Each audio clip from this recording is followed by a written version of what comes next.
All right, good evening and welcome to Iyun with Benzion, a special Lag BaOmer edition. It is now turned to nightfall here in Israel, so we're now officially in Lag BaOmer. I don't know if I can count sphere anymore. I can't do that a bracha maybe. Um, it's a good question to ask. I just said that. Wow, that's so cool. I was Shaila actually. That I can count sphere with a bracha tonight. Just what I just said. But anyway, it's approximately it's 7:47, which is approximately, I don't know, 12 minutes after Shkia. So I think most poskim say only 20 minutes after Shkia is considered nightfall, but maybe Sphira you can do even after Shkia. I don't know. Okay. This is talk about Sfiras Omer. It's not for now, but just tune into my Shulchan Aruch Yomi Shir. We will talk about this. We got the help of Sfira, which is coming up in a couple of years. All right. Let's talk about today's daf. Today's daf is Iyun Beis. Yesterday's daf, actually. Very interesting topic over here. The Gemara brings a brisa on Iyun Beis and Aleph. It's a very interesting brisa. The Gemara says, "Tumtum eno ochel b'truma, nasha avad b'ochel." A tumtum, someone whose genitals are covered up. We don't know if he's a man or a woman.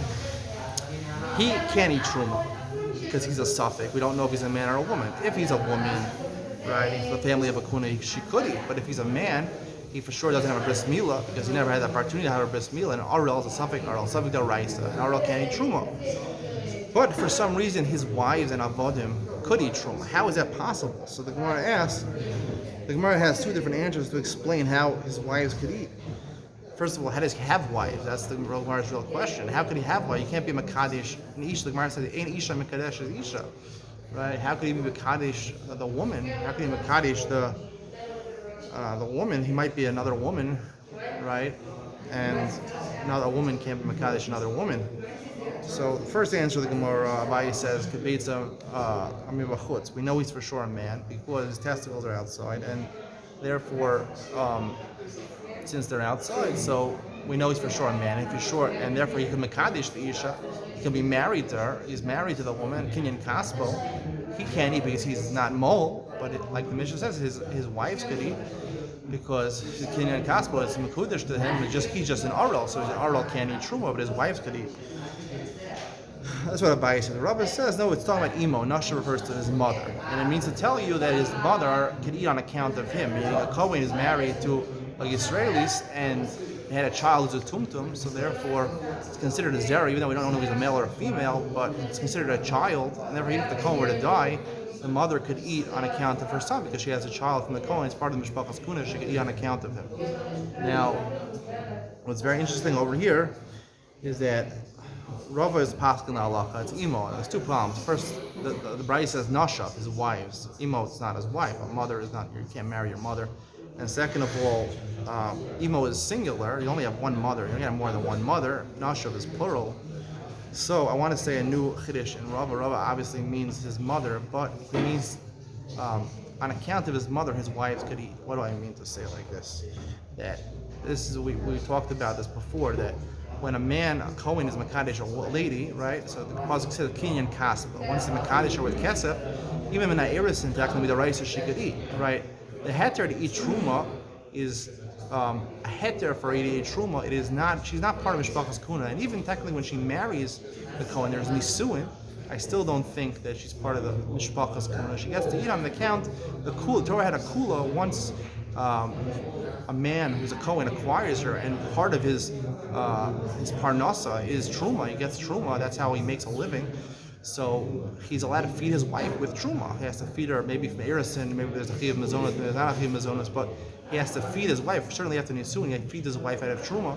And she's not part of Mishpachas Kuna. She's definitely not Kohenes, and she's an Israelis, and she's not part of Mishpachas Kuna. She gets to eat on account. It's not called a Mishpacha unless you have a child, and therefore she gets to eat. It's just the heter, a kula, to eat truma because she's married to him as Kinyan Kaspo.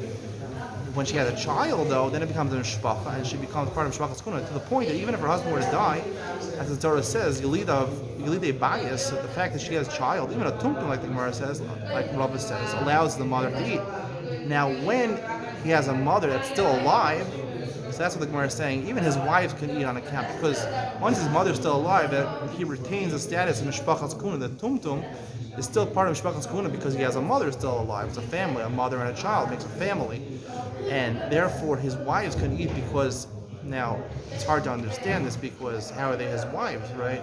Because, like the Gemara says, like, Isha miskadesh is Isha. So, first of all, it's clear from the Gemara. The Gemara only asks, a woman can't be a Makadesh a woman. It doesn't ask the opposite case.